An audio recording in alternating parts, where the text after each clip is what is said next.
Bonjour à tous, ici Letty et Doudou. Sur Du Ciné, le podcast d'un couple pour les couples qui aiment le cinéma et qui veulent pas gâcher leur soirée. Quand tu dis gâcher les soirées, c'est-à-dire? C'est-à-dire qu'on a remarqué qu'on prend beaucoup plus de temps à choisir un film plutôt qu'à le regarder.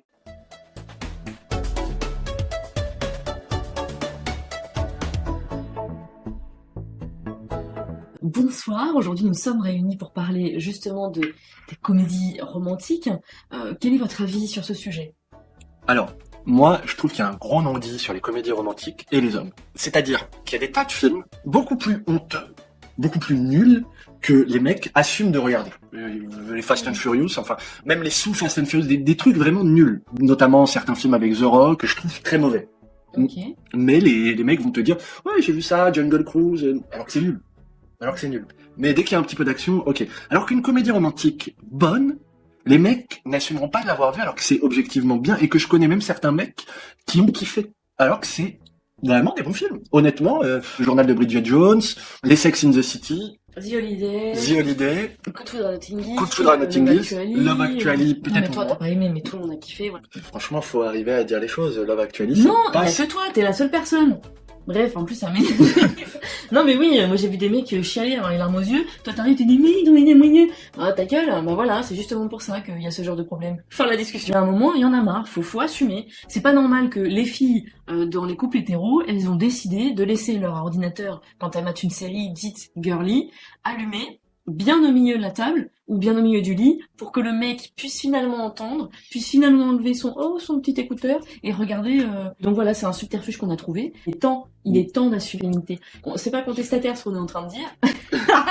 C'est juste, non mais à un moment donné, il va falloir retrousser les manches et assumer la vie d'un homme. Putain, tu vas chialer mon frère. Hein. Voilà, ça n'a rien à voir avec la comédie romantique. Finalement, je me suis un peu emportée. Ouais, parce que tu peux chialer sur, comme je l'ai dit, sur des D'autres impasses. films. Qui fait une comédie romantique, y prendre du plaisir, c'est pas réservé qu'à la gente féminine, c'est pas être très masculin. Tu sais, On est tous autant touchés par l'amour que les femmes. Quand on était au lycée, on avait vu Gaspard Ulliel dans La Princesse de Clèves. Donc déjà, Gaspard Ulliel, tout le monde était en mode Paix à son âme.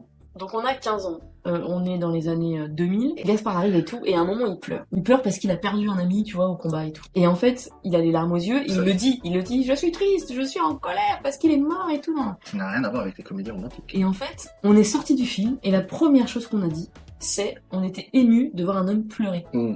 Et ça, j'ai trouvé ça fou parce que non seulement on était peut-être un peu berné ou biaisé de par les clichés de la gente masculine, surtout qu'on était en L et tout, donc littéraire. Et les gens avaient compris. Bah non, tu sais, maintenant ça existe plus ce truc-là. Ça existe plus? Bah ouais, il y a eu une réforme il y a 10 ans déjà. Et voilà, et je sais donc que les femmes peuvent être émues et touchées par un homme ému justement. D'ailleurs, certains vicieux le savent. Moi je me souviens que un de mes ex, il m'avait raconté qu'il avait chialé au premier rendez-vous uniquement pour m'attendrir. Non mais c'est vrai que pour revenir au sujet, je pense qu'il faut pas avoir peur d'assumer, d'avoir ce côté un peu fébrile, fragile parfois et d'intimité. Et c'est beau de se montrer vulnérable. D'ailleurs, c'est ça l'amour, avec un grand A. Enfin, je sais que pour nous deux, moi j'ai dû accepter de me montrer tel que je suis. D'être vulnérable envers l'autre. Et puis même, il y a des nouveaux modèles de masculinité, comme Timothée Chalamet, Gaspard Ulliel. On peut s'arrêter là? Ou t'avais autre chose à dire? Toi, tu dis que t'as kiffé, hein, t'as kiffé ces comédies romantiques. Sauf The Holiday. Enfin, The Holiday. Non, c'est Love Actually. C'est Love Actually que j'ai pas kiffé, parce que, en fait, je trouve ça vraiment gneugneux, très mielleux, très... En fait, c'est surréaliste. En fait, il n'y a pas d'histoire d'amour comme ça. Non, oui, ça existe, mais pas comme ça. Le mec qui rencontre Claudia Schiffer, bon, ça c'est rencontré une star. Oui, bien sûr. La fin un peu croustille de, voilà. Non, mais voilà, mais c'est juste, c'est juste du divertissement, je trouve pas. En fait, oui, mais c'est ça qui est kiffant, en fait, parce que ça te fait enfin t'évader. C'est presque fantastique, finalement, et dans les deux sens du terme. Et après, Claudia Schiffer, elle joue pas Claudia Schiffer, elle joue une autre femme, c'est pas Claudia Schiffer. Enfin, oui, mais il y a ce côté un peu... Tout le monde sait que c'est Claudia Schiffer, voilà, mais c'est pas Claudia aussi, Schiffer. Il le sait. Mais lui, c'est Liam Neeson. Est-ce qu'elle sait que c'est Liam Neeson? À cette époque, Liam Neeson, c'était un peu personne. Ça n'a jamais été personne. Si, c'était quelqu'un. Liam Neeson, c'était quelqu'un. Merci. C'était quelqu'un. Surtout que... Oui, la liste de Schindler, enfin, c'était une grosse star. Mais c'était pas un mec qui faisait des clés de bras. Il faisait pas des clés de bras à ce moment-là. Il avait pas entraîné Batman. C'était pas un Jedi. Si. Bah non, c'était pas un Jedi à ce moment-là. Si, c'était déjà, ça y est. C'était un Jedi? Ouais. Ah ouais? Il avait déjà été Qui-Gon Jinn. Ah ouais? Tu l'as bien prononcé pour une fois.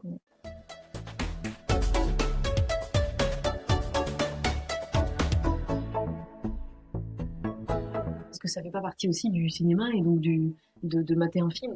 Tu vois, moi je me souviens quand j'étais à la fac au lycée, j'aimais bien mater plein de bandes annonces. Je trouvais ça un peu croustillant, très stimulant, t'avais plein de couleurs hyper variées, tu voyais plein de persos, parfois hyper clichés, parfois un peu plus Des profonds. archétypes, oui. C'était stylé. Bah, moi, j'évite de regarder les bandes annonces désormais parce que j'ai remarqué que ça me gâchait après le plaisir de la découverte du film. Ça me mettait beaucoup d'attentes. Tout était des fois dans la bande annonce et des fois il y avait plus rien. Enfin, je trouve le système des bandes annonces depuis un certain temps très galvaudé en tant que le money shot. Et j'aimais bien les bandes annonces à l'ancienne où ça faisait dans un monde. Ouais. Dans un Le monde. retour. Oui. Il est seul. Come back. Ouais. He's back. Et puis il y avait les phrases. Ouais, j'aimais bien ces bandes annonces là. Depuis qu'il n'y a plus ces bandes annonces là, moi, ça m'intéresse. D'ailleurs, c'est vrai, on pourrait s'arrêter sur le sujet des bandes annonces parce que t'as dit tout à l'heure, moi parfois je mate une bande annonce et en fait tu te rends compte que t'as vu tout le film. Là, on va pas le citer, mais il y a un film qui est sorti il y a pas longtemps. Ah oui, une année Ouais, difficile. non, mais on a dit qu'on le citait pas. Ah mince. Il y a plein de gens qui ont dit en fait les moments les plus marrants se sont retrouvés dans la bande annonce. Parfois la bande annonce te dévoile tout le fil rouge, toute l'intrigue. Du coup, bon, nul. Et des fois, des fois, elle te met des attentes. Et en fait, tu vas voir le film et c'est pas du tout que le film est très bon, mais vu que t'avais des attentes. Si, parfois ton acteur que tu kiffes, qui en fait est là juste Ouais, dans ce monde. ouais, c'est ça, c'est ça. Ouais. Non, mais tu sais que Sony, ils font pire. Sony, avec les Spider-Man, les films Spider-Man ou Spider-Man Universe, ils te font croire qu'il va y avoir Spider-Man, mais il n'y a pas Spider-Man. Genre dans Morbius, Venom, Madame Web. Dans Venom, il n'y a pas Spider-Man. T'as pas vu les deux films Venom, il n'y a pas Spider-Man du tout. Ah ouais, toi tu débarques. Il n'y a pas Spider-Man. Aussi sur la bande annonce, un truc que je voulais dire. Ah ouais, il y a un film que j'adore avec Rosario Dawson et Vincent Cassel. Ça s'appelle Trans. Et j'avais surkiffé. On a vu ce film? Ouais, je te montrais il y a maintenant, jadis. Et ça raconte quoi déjà? Je sais plus, c'est des voleurs, commissaire-priseur, voleurs d'art et tout. À un moment, on voit Rosario Dawson toute nue. On voit Rosario Dawson très souvent toute nue. Et donc, dans le film, je voulais absolument le montrer à mon frère et ma belle-sœur. Mais vraiment, genre, j'étais en mode, les gars, c'est un super film et tout machin. Et erreur, ils ont voulu voir la bande-annonce. La bande-annonce était tellement nulle, mais vraiment j'étais déçue. C'était de série B, on aurait dit que ça venait des années 80, qu'il n'y avait pas eu de budget, qu'il y avait des scènes qu'on comprenait pas pourquoi ça venait foutre dans l'histoire. Donc voilà, effectivement, ça peut décevoir. Moi, comme je t'ai dit, je regarde plus de bande-annonce, c'est fini. En tout cas, je prends plus ce temps-là.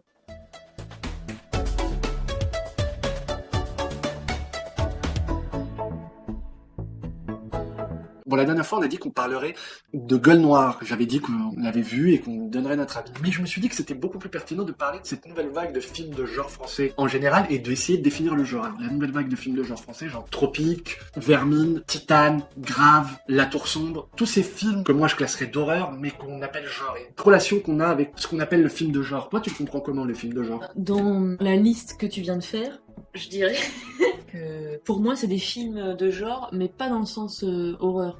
En fait, je sais pas exactement ce que ça veut dire, on va le découvrir ensemble, mais film de genre, c'est tout ce qui se classe pas, tout ce qui a une spécificité non nommée. C'est une spécificité plutôt nommée. Tu vois, Diabolomante, La jeune fille à la valise avec Claudia Cardinal et tout ça, les films des années 70, qu'on fait de plus en plus rarement aujourd'hui, parce qu'aujourd'hui les plateformes de streaming, elles proposent vraiment des genres où il y a vraiment des catégories spécifiques. Et ben les films que tu viens de nommer, est-ce qu'ils ont vraiment une spécificité? Est-ce qu'ils sont faciles à mettre dans des cases? Tu vois, Grave, ouais, c'est un film quoi Grave, ça va dans l'épouvante, ça va dans... Et il y a Le surtout Titane. le genre cannibale, ça existe.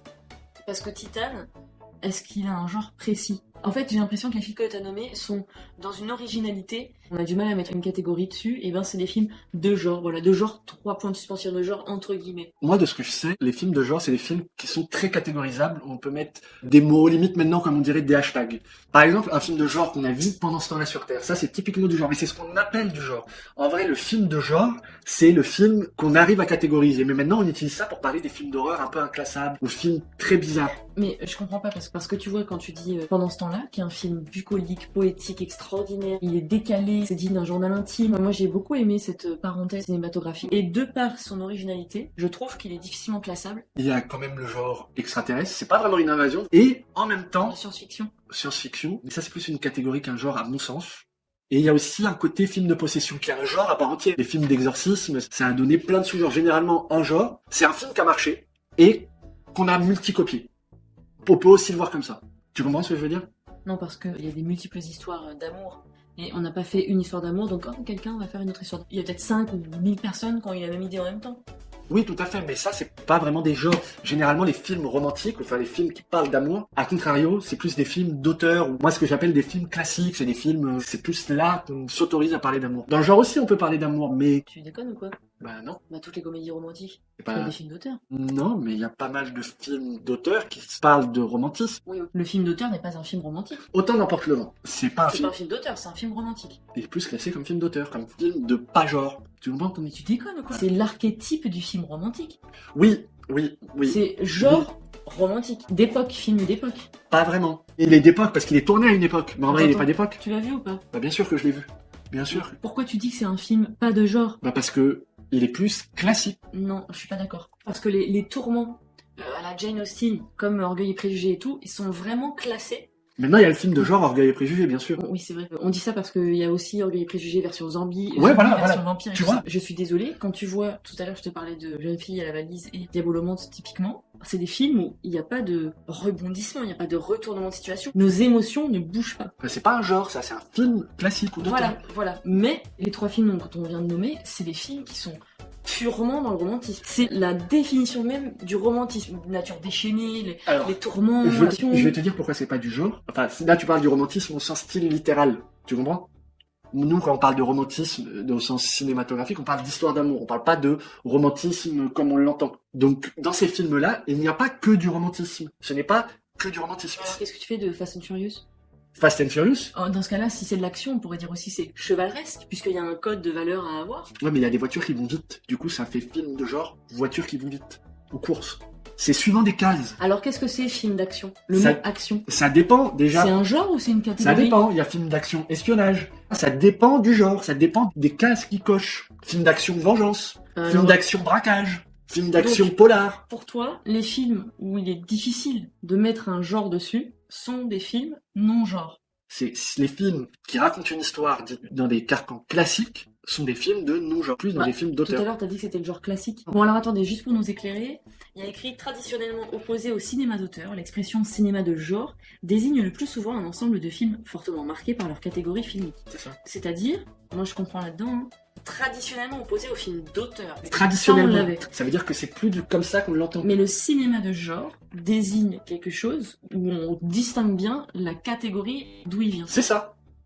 Voilà. Voilà. Quand Fast on and parlait Furious, tout à l'heure voitures qui vont vite, film de voitures qui vont des vite. petits films qui racontent des histoires qui sont de moins en moins aujourd'hui. Ça, hein. ça se fait plus rarement. Non, mais quand même, on les voit sur le Festival de Cannes, on les voit quand tu regardes le nombre de films de merde que tu regardes. Souvent, c'est des films Bah, au non-genre. Festival de Cannes l'an dernier, c'était Anatomie d'une chute, film de genre, procès. L'année dernière, au Festival de Cannes, il y avait que des films de genre, procès. Procès Goldman, Saint-Omer, c'est un genre qui marche. Mais après, maintenant, le film de genre ne veut plus dire Là, cinéma Orgueil et non Préjugés, d'auteur. Ouais. C'est pas un film classique, c'est un film romance, comédie, etc.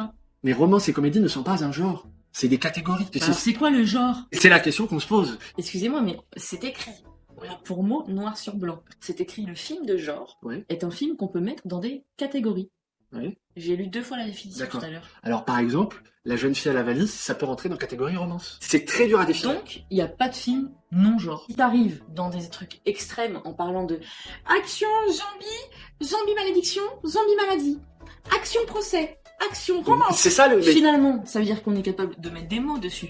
Oui. Et tout le monde peut mettre des mots, Oui. des adjectifs qualificatifs, des indicateurs comme ça sur des films. Donc, en fait, un film de genre, pas de souci. On a tous compris ce que c'était, je pense. Les films où il n'y a pas de genre, en fait, ça n'existe pas. En fait, moi, de ce que j'ai compris, de ce qu'on m'a expliqué, à une époque, le cinéma qu'on appelle de genre aujourd'hui, c'était un cinéma d'exploitation, c'était un cinéma bis. C'était du film d'horreur, Mm. de tentacules, tout ça. Et c'était un peu pour le dévaloriser. On disait, ah ouais, mais ça, c'est du genre. Moi, je fais du Alors classique. Aujourd'hui, on est gourmand de ça. On est gourmand de ça, Et exactement. c'est très compliqué. D'en faire. Tu trouves qu'il y a trop de genres, de films de genre? Il y a quasiment que ça, donc on est très consommateur de ça. Et aujourd'hui, on te propose un truc linéaire. Et ben, c'est hyper dur. Regarde, il y a plein de gens qui ont les bras ballants, qui sont incapables de tenir 10 minutes et qui sont là, putain, c'est quoi ce truc? Il y a pas d'action, il y a pas de ci, il y a pas de ça. Ils arrivent plus à se repérer. C'est vrai. Moi, la première. Hein. Non, mais je vois ce que tu veux dire. Donc là, on est sur un débat stérile en fait. On n'est pas sur un débat stérile, on est sur un débat que tout le monde a quand il parle du film de genre. Qu'est-ce que c'est exactement? Et qu'est-ce que ça n'est pas? D'ailleurs, tu vois, c'est un peu paradoxal parce que stérile, c'est un résultat. Ça ne peut pas féconder, ça ne donne rien. Alors que, en amont de tout ça, quand tu veux que tout soit stérile, ah non, c'est le mot stérilisé. Oui, mais... Donc, quand on dit une compresse Ça, par stérile. exemple, c'était stérile. Non, mais quand on dit une compresse stérile. Oui. Elle a été stérilisée. Tu vois, Ou par alors, exemple, elle n'a subi aucune contamination. ouais, mais ça veut extérieure. dire qu'il faut que ce soit sans jugement dès le début. Oui. Alors, est-ce qu'un débat, Est-ce qu'au début, il était voué bien à... stérilisé, Ouais. tu vois? C'est une vraie question. C'est vrai ce que tu dis là? Bah ouais, parce que les débats stériles, est-ce qu'ils sont pas biaisés de base? Voilà, C'est c'est ça, ça que je te dis. ouais, je comprends ce que tu veux dire. Non, mais oui, je sais pas. Ça dépend de la Ah, bonne mais moi j'adore m'amuser à surfer sur les mots comme ça. Ça dépend, t'as fait du latin. Mais ça dépend de la bonne foi des gens, dès le départ. Mais qu'est-ce que tu penses de ce cinéma français qui est arrivé avec Le règne animal, Acide, Vermine, Titane, Grave, Gueule noire, ces nouveaux films de genre français qui sont arrivés un peu depuis 5, 6 ans, par retardement par rapport au cinéma américain. Alors j'estime que c'est pas un retardement par rapport au cinéma américain, puisqu'ils ont leur originalité et leur spécificité. Enfin, je veux dire, j'ai jamais vu un cinéma américain proposer ça. Italien, australien, iranien si tu veux, mais pas américain, premièrement. Le règne animal, c'est un peu X-Men. Ouais, mais c'est pas du tout la même manière de filmer. Oui, C'est pas du tout la même manière de penser les choses. c'est vrai. Et c'est très français comme manière Totalement. de voir. Ensuite, ça peut être une style de nouvelle vague. Cependant, faut savoir que des débuts d'histoire comme ça, des débuts d'intelligence comme ça existe depuis 15 ans sur YouTube, 10 ans sur YouTube. C'est vrai. Des tas de C'est courts-métrages, vrai, c'est vrai, c'est vrai. de petits Français mecs qui ont 20 ans. Français, évidemment. C'est vrai, oui, c'est vrai. Même tu regardes le SMA, les Gobelins, Oui, le dessin animés, animé, voilà, de films d'animation. de films d'animation, Oui. merci. Il y a des trucs extraordinaires qui se passent et ça fait peut-être 10 piges que c'est le cas. On leur a donné plus de lumière. Oui, c'est ça. C'est est-ce que cette génération-là qui était avant sur YouTube, Mm. qui faisait les choses dans son coin, est-ce qu'elle n'est pas arrivée par la grande porte quelque part? Est-ce qu'elle n'est pas là? Est-ce que c'est pas ça qu'on voit actuellement? Et vous, alors, qu'est-ce que vous pensez du cinéma de genre, pas genre? Comment vous classifiez les choses? Est-ce que vous trouvez que ces nominations ont encore un sens aujourd'hui?